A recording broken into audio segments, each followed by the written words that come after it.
It's another brilliant edition of Atlantic Television Press Roundtable here in the Garden City of Port Harcourt. Of course, you know why we're here. Press Roundtable is a program where press men, I'm talking about journalists of all media, gather to discuss issues relating to the polity that trended today. Well, I have here in the studio my guest, who is a journalist, just one of them, to represent the rest of us who are there. And our business is to make things simpler, making you understand what our colleagues are writing. My name is Bon Walker. Let's look at some of the stories that trended. The headlines: politicians will become terrorist targets, Primate Ayodele says. Chicago certificate saga: Onanuga slams Atiku, B2B supporters over Tinubu certificate. From Jigawa comes the story that security man nabbed for stealing school property in Jigawa. Yes, and the federal government, bandits attacks will force more students out of school. That's B2B speaking there. And from Abuja comes the report that NIWA advocates dredging of sea channels, talking about capital dredging of sea channels. These are some of the headlines that are trending, those that we captured screen, and then watching us also on our social media apps, platforms, on your screen. YouTube, Atlantic Television Network. Joining me today is Mr. Kingsley Izejobi. Yes. With your name. Yeah. All right, you're welcome to the program, and we'll go on a short break. When we come back, we'll hit the road with some of the stories that are trending. Don't get away, stay tuned.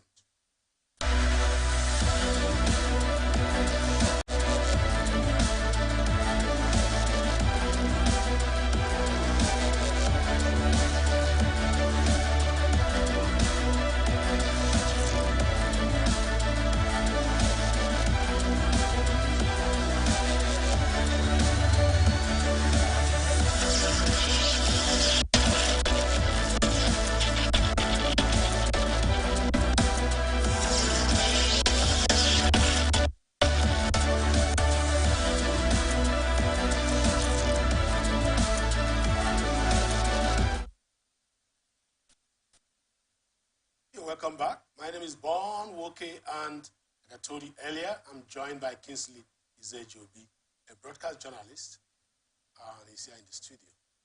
Well, let's look at some of the details, some of the briefs that are before us today. Leader of NRI Evangelical Spiritual Church, Primate Elijah Ayodele, has advised President Tinubu to activate state police to combat the existing effective in this area.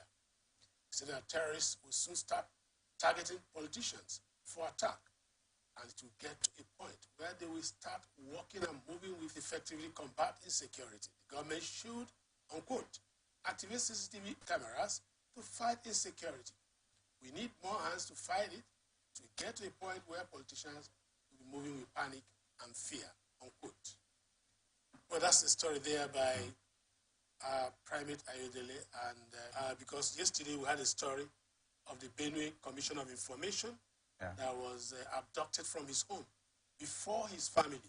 They came with motorcycles, came in there, bundled him into the motorcycle and drove him away in the comfort of his home.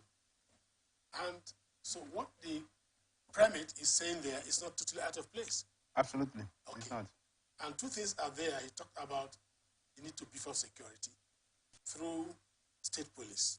And then two, he talked about technology. Yeah. Already, because politicians have been attacked on several times. We are talking that there is a commissioner that is in the hands of the kidnapper, and that is one that we know.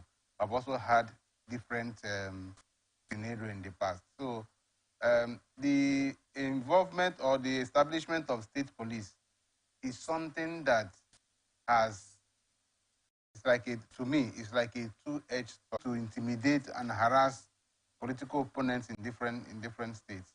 Now, when you now have a state police that is directly established, directly funded by the state government, there are chances that that institution will degenerate into an attack arm of sitting governors, sitting politicians. So that's fear that some of us have in that regard. But then if you look at the merits of having a state police, you discover that Rivers people, for instance, know Rivers State better than anybody who comes from either Jigawa or Sokoto or Kebbi State.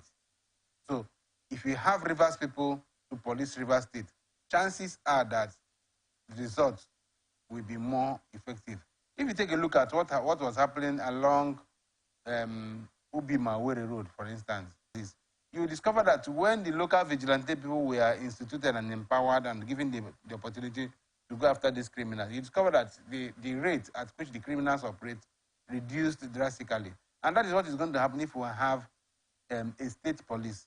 But then the fear is that this state police may be high. All of us know what happened to the Rivers State Security Watch and Neighborhood Watch that we have here.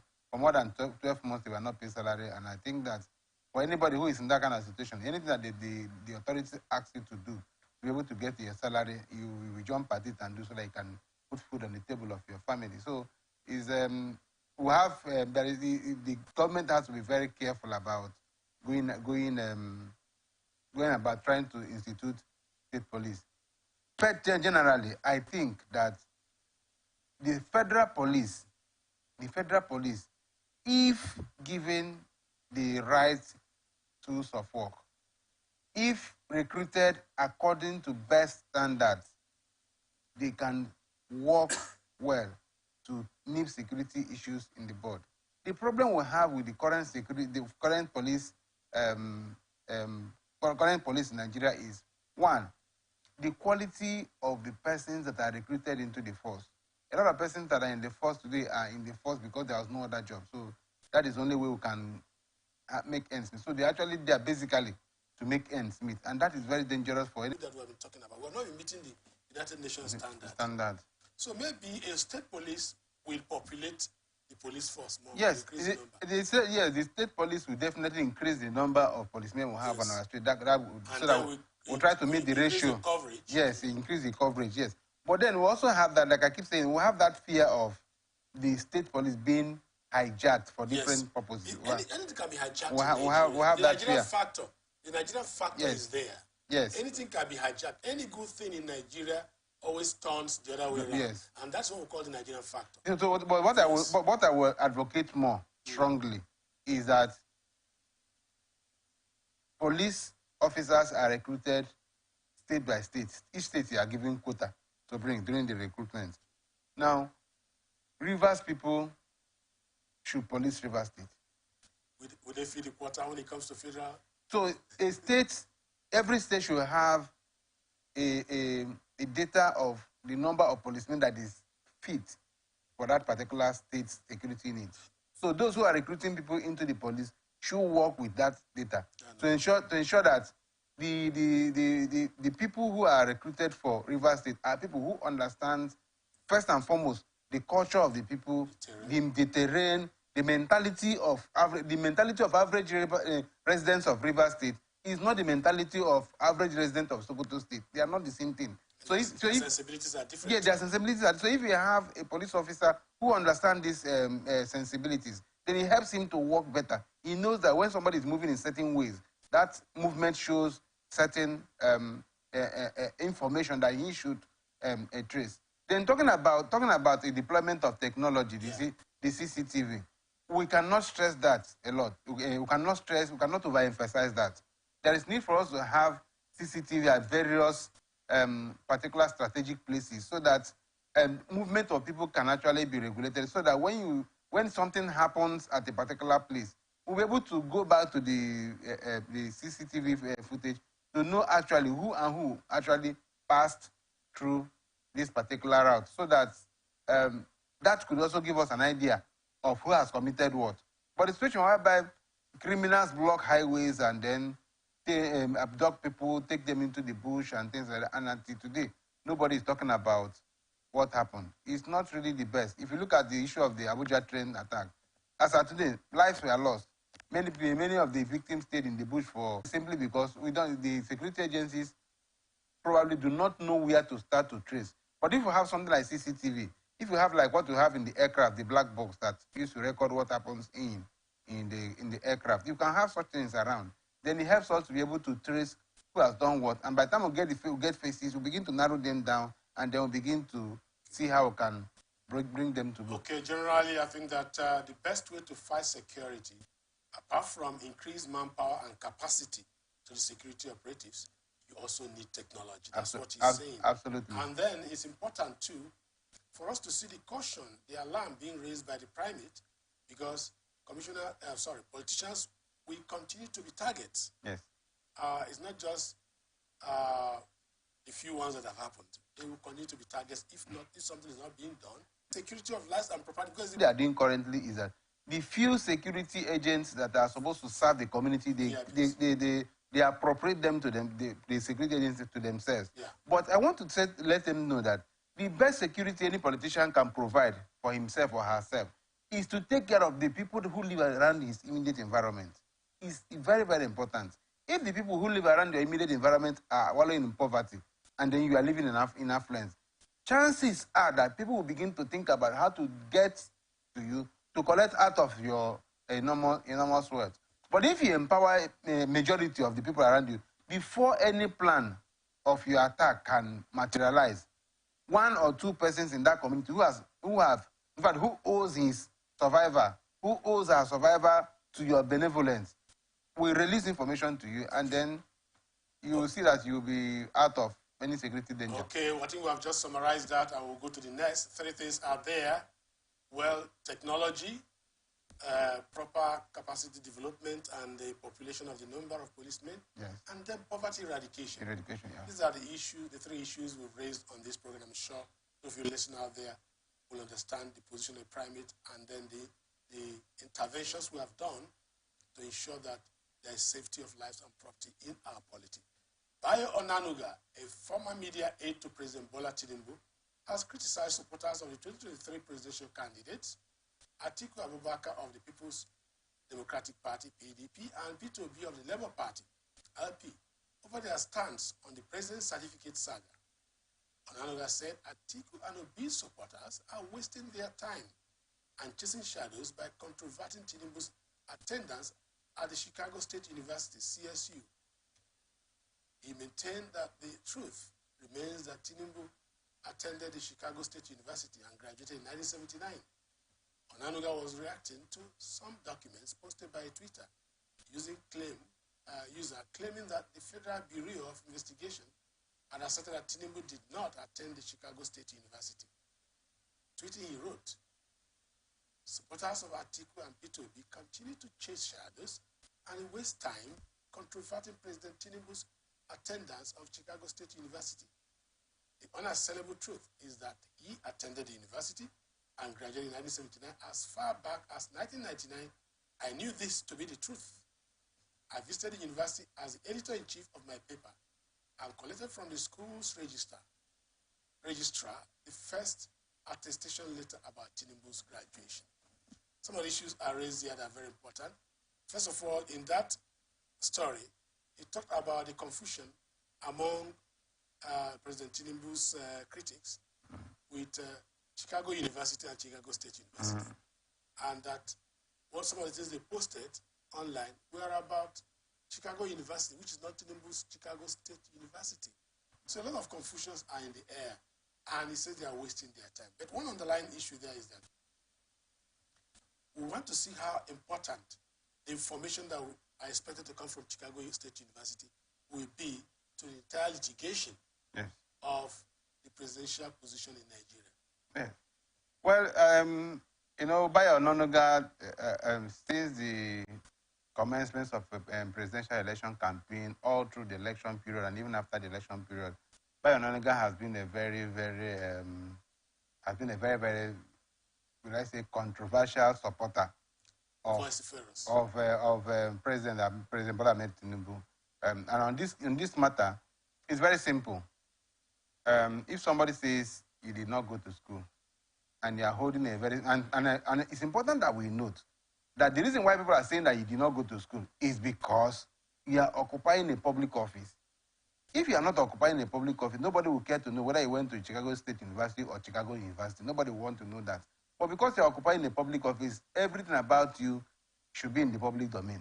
And so instead of saying that the opposition or the opponents of the president are confused and they're confusing themselves and they're chasing shadow and what have you, I think that the president should save Nigerians of this embarrassment and of this waste of energy to discuss about this by making these credentials available. I was taken aback when the presidential candidate of the People's Democratic Party went to a US court to ask that that document be released to him.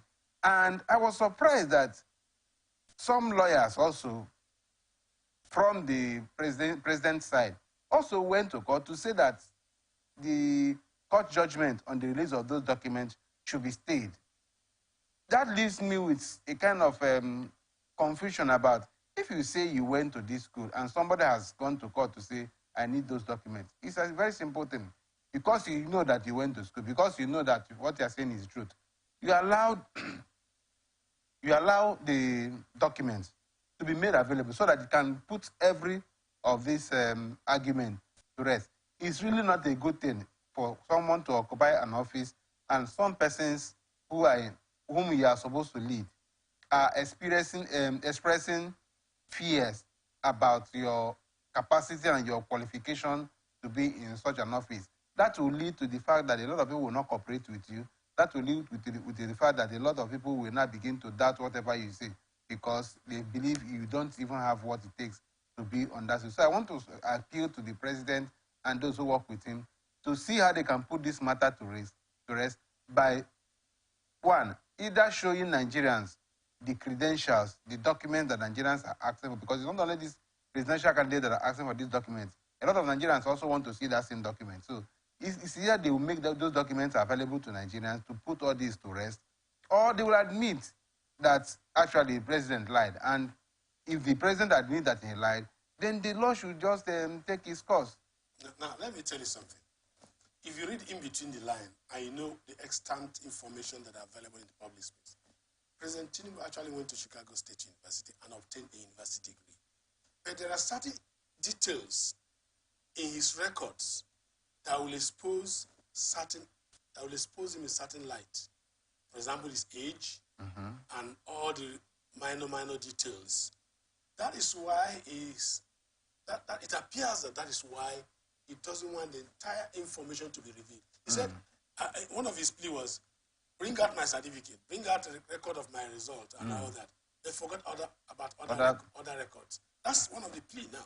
But it also means that the president also have something to hide. Exactly. So it is not about him not getting a certificate.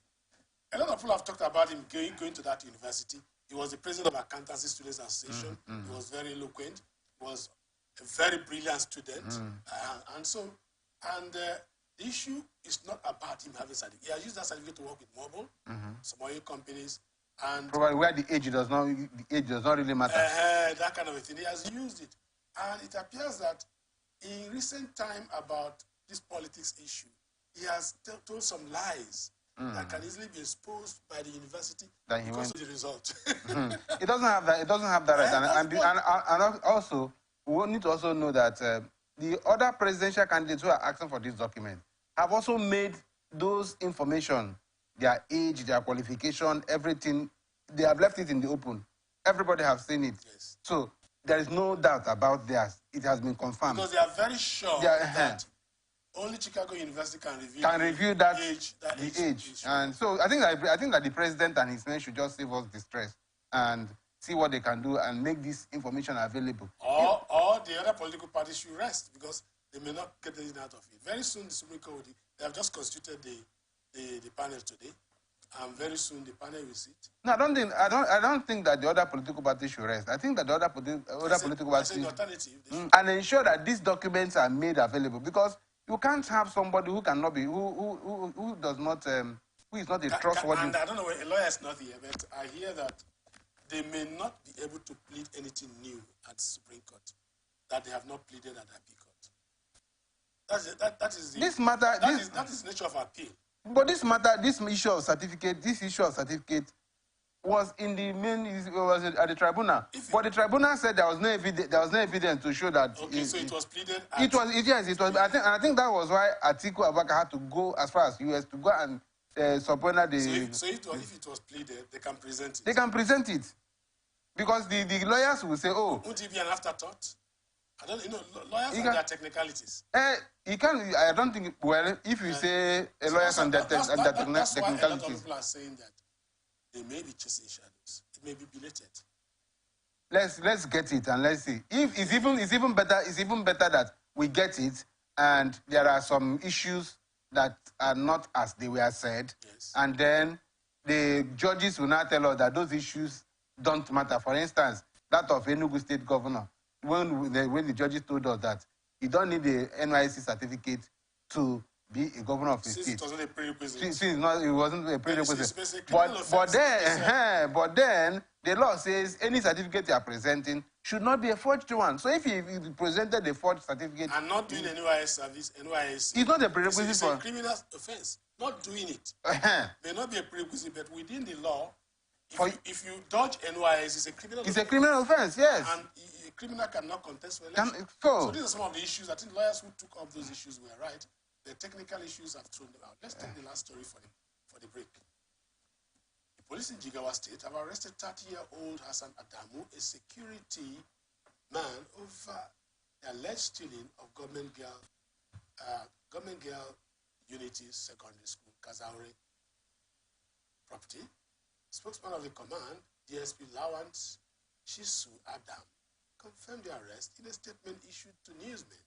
According to him, one Bashar Ahmed, a vice principal at Government Girls Unity Secondary School, Kazaure, reported at Kazaure Police Station on Sunday at about 17 hours. He discovered that some of the school properties were stolen by unknown persons. He said after police received the report, a surveillance squad attached to the Kazaure Police Division stormed one shop at Kangada quarters in Kazaure AG, where one Hassan Adamu village, Yobe State, who happened to be a security guard in the school, was arrested with 2 sacks containing the following items. He explained that some of the covered items include a printer machine, mini computers, ceiling fans, and a disk receiver. This said after interrogation, the suspect confessed to having used a master key to open the store and stole the items. He said the investigation is going on to recover the remaining stolen items and will be charged to the court. Now, one thing about this story, somebody will ask what is the relevance of this story to our discussion. We're talking about safety in school. Yes. Even those who are supposed to guard the schools and guide the students are also stealing from the school. So how efficient can they be in securing the students from the hands of bandits? You see, I've always... That is the point. You see, that's the relevance of this story. You see, I've always said that the rate at which bandits attack schools in the northwest and northeast and get away with it cannot totally be successful without an in-house collaboration. Yeah. And this story now is now giving us an insight to the fact that, see, though the Safe School Initiative that we're talking about may after all not be achieved because those who work in these schools, who are supposed to be custodians of this Safe School Initiative, who are supposed to be promoters and champions of this Safe School Initiative, are not even concerned about the safety of the school, but rather they are concerned about how to make and how to fill their pocket with money. So for instance, if somebody can use a master key to open the school store to steal items from that school, what is the guarantee that if somebody tips this same man to release information about how the principal moves, how the students move for the purposes of kidnapping these school officials and the students, how can we vouch that this person will not release such information? So he said, I think it's good that the police has swooped on him and arrested him, and I think the police should also use that as a lead to be able to intensify more surveillance in the school, because I'm sure he may not be the only one. And I'm also sure that such things may also be happening in some other school in different formats. in different ways. Like I said before, these attacks and the successes with which these attacks are carried out in many schools in another part of Nigeria have internal collaboration. And there could not be any other person that can collaborate with external forces other than the people who are in charge with security of the state, because basically they are the ones who are supposed to mount surveillance at the school premises. They are the ones who have the contact of the police formations and army formations in the area. So when these attacks are coming up, even if they are, because we have not heard that the bandits came in, abducted the security men in the school, and abducted the students. So we always heard about the security men running away. So when you run away, did you also throw away your phone? So if you run away, you should be able to make call to call the nearest security post to come for reinforcements and then come to see how the situation can be remedied. But we have not seen such happen. So it's a kudos to the police in that in Kasauri local government area of Yobe State, and I want them to take it a step further to see how other schools can also be safe, and then other criminal elements working in the school can also be fished out. When we come back from this short break, we'll talk more on this, because President candidate of Labour, Itobi, said something about this security issue. So we'll go for a short break now. We'll be right back. When we come back, we'll continue with this narrative and more. Okay.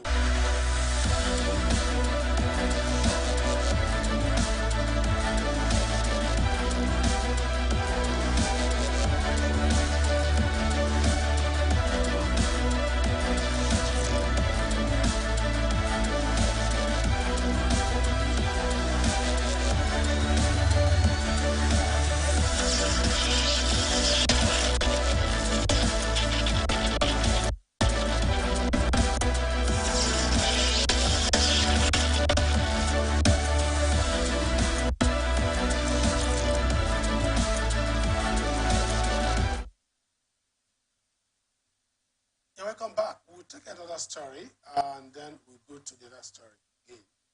Bring back the school security issue, because a prominent Nigerian has spoken about it. As part of the efforts to address cases of sexual and gender-based violence and other vices in the country, the federal government, through the Ministry of Women Affairs, has disclosed its readiness to introduce mobile courts. The Minister of Women Affairs, Uju Kennedy Ohaneye, at a briefing in Abuja on Monday, said, unquote, if we have a mobile court, it will help in our advocacy against SGBV. We have been advocating and spending money to no avail. When victims report,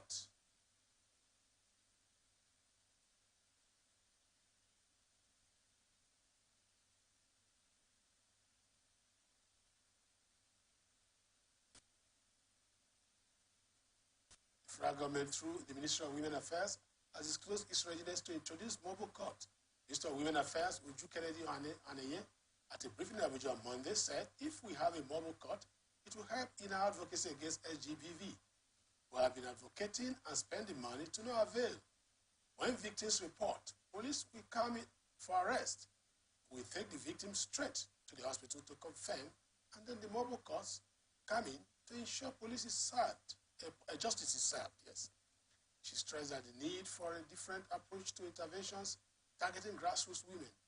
She highlighted the importance of working with women cooperatives to implement empowerment projects that can be sustained by recipients beyond the initial government support. They're talking about the new development. We have this,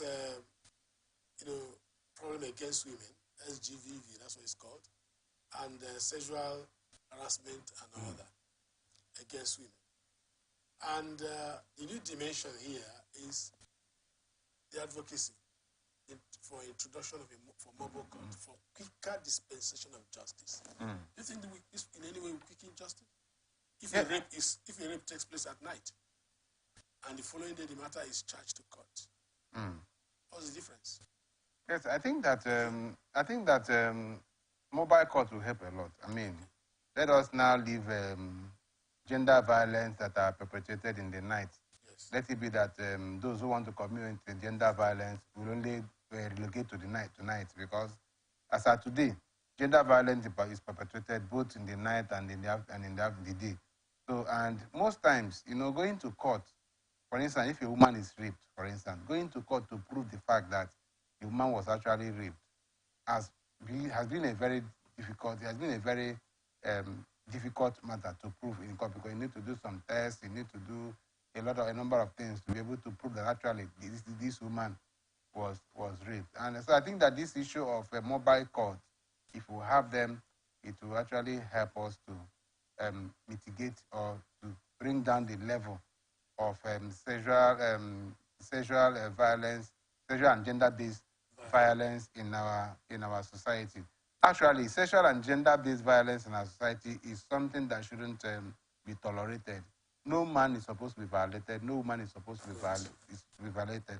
Anybody who violates another human being should be made to go in for it. But unfortunately, the biggest problem we have had in Nigeria in recent time, or since the creation of Nigeria, is that access to justice in Nigeria has been a very elusive commodity. Justice has been a very elusive commodity. A lot of people look for justice everywhere, and before they can find it. For instance, somebody slaps you, somebody harasses you on the street, and you want to get a lawyer to represent you at the court to prove that this person actually harassed you on the street. Only the charges that the court will put, the lawyer will put before you, will make you want to say that, if I have this type of money, why would this person slap? In fact, this person slap me because I don't have this type of money in my pocket. That's why the person slapped me.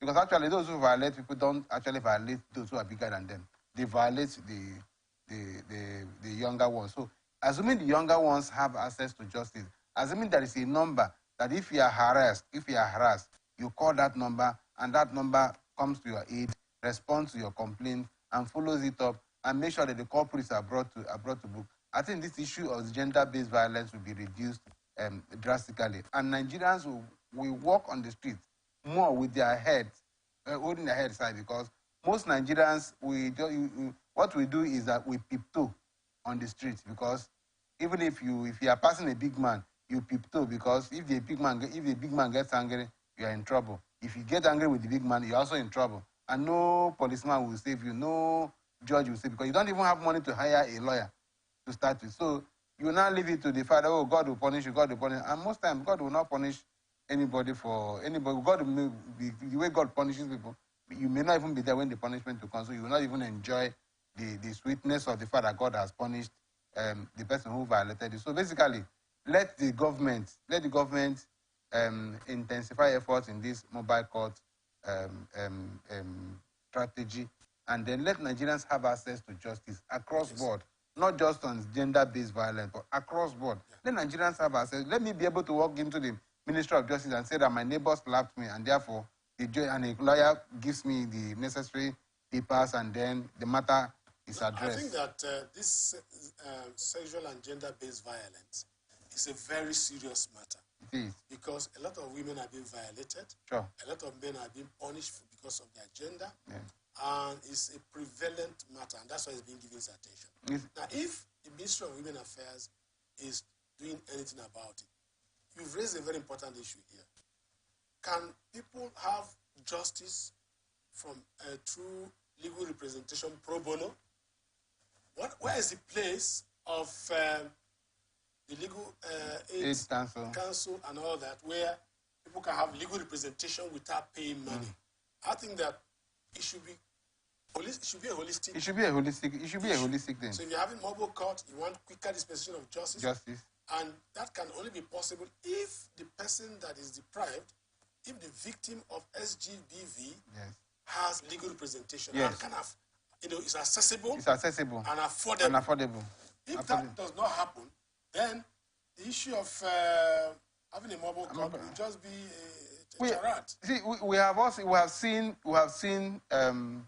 people being violated in several ways. We have seen people's rights taken away from them. We have seen a lot of things happen to Nigerians, but they cannot cry out. They cannot seek for justice. They cannot seek for redress.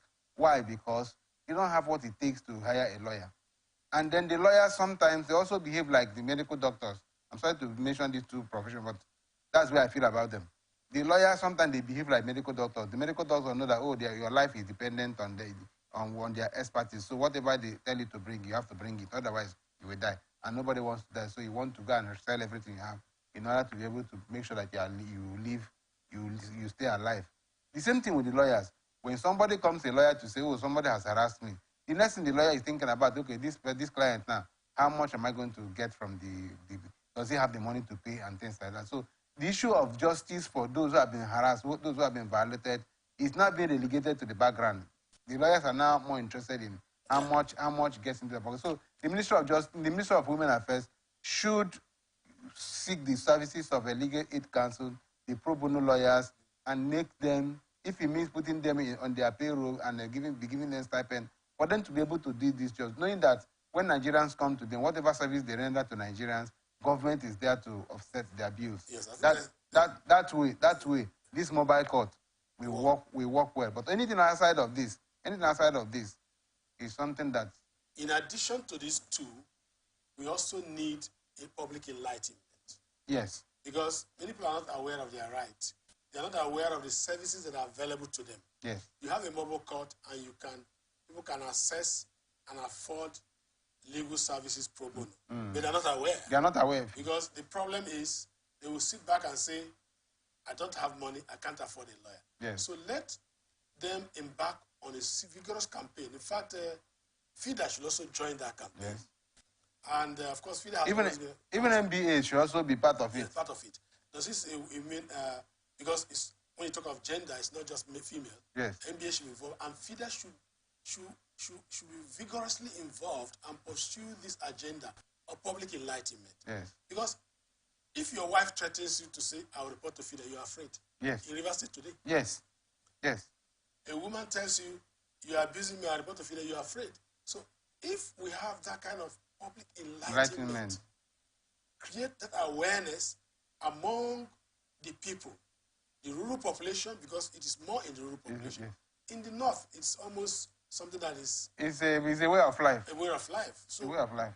There should be this continuous awareness, one, in a preventive manner, in a proactive manner, to say, stop this gender-based violence. Stop it. Stop sexual abuse and harassment of any of the gender, even because the male gender is abused by homosexuals. So all these are, all inclusive. Yes. They cannot be treated in isolation. No. So there must be enlightenment, there must be public awareness, there must be public mobilization, then there must be the issue of making legal services affordable and accessible, and then to make the mobile courts work. And there's also need for the members of the community, the community leaders, traditional institutions, to also read the Riot Act against people who take joy in violating other people. If the communities, if the traditional rulers have the way or have their own way of naming and shaming, so to say, of those who get involved in this type of bad actions, then I think that will also go a long way to reduce it to the barest minimum. Then those who are violated also should have the courage to speak up. To speak up, because most times what you see is that people are violated out of shame. They don't want to speak up, and the more you keep quiet, the more your violator goes on to violate another person. So if you speak up, your violator is checked. Yes. And then if he's checked, the chances of him violating another person become slimmer by the day. Yeah. So those who are violated should, speak up so that the criminals will not go scot-free. And finally, there are different kinds of violence. Violence could be silent and silent violence. Yes. Even in offices. Yes. At bus stops, everywhere. It could be some kind of... Sex for job is also another way of violence. Yes, some kind of intimidation. Yes. Silently looking at somebody, the way you look at somebody could be a way of violence. The way you act could be some kind of violence, So violence comes in different forms, and people should understand that. Don't intimidate people. You don't, wreak violence against your fellow man, because it's not just about carrying the knife or carrying the gun or raising a punch. Let's take the last story. It's still on the security. The presidential candidate of Labour Party, Peter Obi, has said the abduction of some female students of Federal University Gasau in Sabongida area of Zamfara State will only force more students out of school. They call that armed bandits invaded these hostels of undergraduates of Federal University Gusau on Friday. In a post on X, that's Twitter, on Tuesday, Obi stated that the abduction of the female students will negatively impact the educational system in the country. His words: attacks like this will only impact negatively on the education system, forcing more students out of school. The government, therefore, owes the nation a duty to deliver its primary duty of securing lives and properties, which is the first step towards national development. This act remains commendable and condemnable, and the incident brings to bear once again the national challenge of insecurity, which has continued to threaten our national peace and development. While I commend the security agencies for rescuing some of the abducted students already, I urge them to make more stringent efforts to ensure that many students are rescued unhurt. Unquote. That's what the bill is saying. We're talking about the issue of safe school. Yes.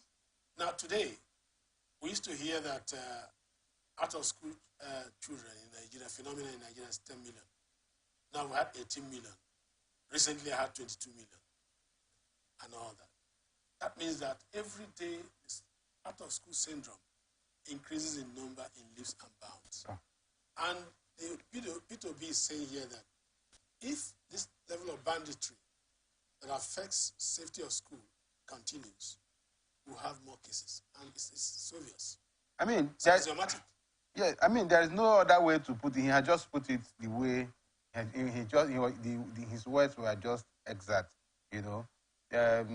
What sense does it make to go to school and never come back with your life? What sense does it make to go to school and never come back again? What sense? We were talking about Chibok girls, for instance. The Chibok girls saga that happened many years ago. Some of those girls who came back, we saw how they came back. These are not back. Girls are not back. Many of them, their Sheribu is still there. Many of them who came back, I'm talking about the ones who came back in trickles. We saw them coming back with 2 children, 3 children, and I can bet you that these children were had against their wish. So, what sense does it make that going to school as a young virgin, going to school, you will come back as a disvirgin mother against your will and things like that? So, I think that the issue of bandits invading schools and abducting students and leaving these school environment. We're talking about federal university here. It's like if we use University of Port Harcourt, for instance, as a case study, you see where the gates are, you see where the fences are. So what they are saying is that the bandits were able to break through that fence, take the students, and move that length of road. Even in this case, they are talking about off campus, there's some kind of organized hostel system. Even then, there should be security. So I think that it has come to a time when federal government and the security apparatus in Nigeria will have to tell Nigerians the truth. I think that the issues of continued violence against the schools, banditry in the school compound, abduction of students, have become a multi-billion-dollar business for these bandits. There was something you said about safe school agenda, safe school project not being the solution. What do you think should be the solution? See, the solution to what has happened is that if we are doing safe school initiative, yes, that safe school initiative should be followed through. Those who are operating that initiative should be sincere in what they are doing. The security agencies should purge themselves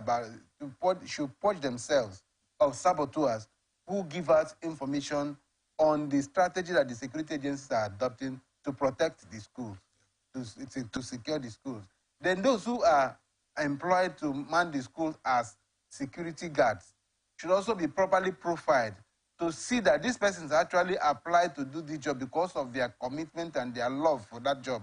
Not because there's nothing else I can do. You just carry stick and sit down. When you hear anything, you just run away and then nothing happens. And then get men. Just run away. There's no between security men and get men. Even both the get men and the security men, anyone that is going to be employed, either in the capacity of a security man or the gate man, should have basic training that helps him to escalate the alert. If you see any danger, there is something you should, even before the criminal catches up with you, there should be something you have to do that will alert the other person. It could be whistle, it could be bell, it could be anything. So you just know that once you ring a bell in a certain way, your colleague knows that there is something wrong somewhere. Just like an alarm bell that you just like an alarm bell. Yes. You know what you're saying in essence is that yes, it should be well structured, and the personnel should be well profiled and trained. And trained, yeah, sure. And then because gone are the days when we used to have gate men. Yes.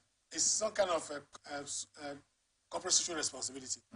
You go to the landowners of the school, you bring one old man in his 60s and 70s. And say you should come and be gating. And then he stays at the gate with his lamp and torch, with torch, light and lantern, and then with a big stick. He stays there, takes his snuff, takes his... As if he's chasing squirrels. In the morning, you see him struggling to go home. Those are gate men. but again, on a more serious note, following from what the B2B has said, on a more serious note, yes. If we have more people running away from the school, it means that we're going to be breeding more criminals. That's what it means. Exactly. We're going to be breeding more criminals. We're going to be having a population that is not well educated. We'll be having a population that are not fit for anything. And when you are not fit for anything good, it means that you are automatically fit for something bad. That's where I look at it. So I think that government should rise up to this. If you are serious as a government to make sure they want to build a better Nigeria for us, the only way to build a better Nigeria for us is that those who have decided to go to school should be allowed to go to school and learn and come out and contribute their expertise to the development of our nation. But when it is not guaranteed that if I go to school, I will come back, I can bet you that a lot of persons would either decide to shy away from school, especially those who don't have the capacity to take their children to school in some other parts of the country. There are people who live in different places. They cannot actually move from where they are to some other place. They can, because of issues that all of us know, accommodations and what have you. So the federal government has a job well cut out for them in this. Well, thank you very much, Kingsley Zejobi, for coming. Well, you just nailed put the hammer on the nail. We need to protect our schools to avoid school dropout syndrome.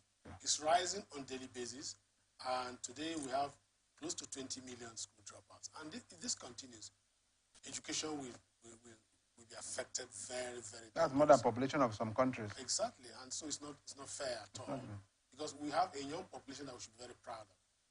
Well, that's much we can take, like we've said, on this program.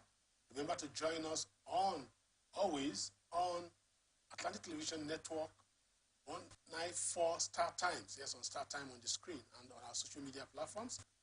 We're all there on Twitter, on Facebook, YouTube, our website. We're all there. But remember, our global roundup bulletin comes up by 9 p.m. tonight. So be there. And don't get away. Don't forget, as we always say on this program, peace is the pathway to progress. You cannot run away from peace. The building block of peace is there on a daily basis. Peace building is different from what you call peacemaking. The building block of peace has to do with the way we relate with ourselves, the way we talk, what we do, the way we alleviate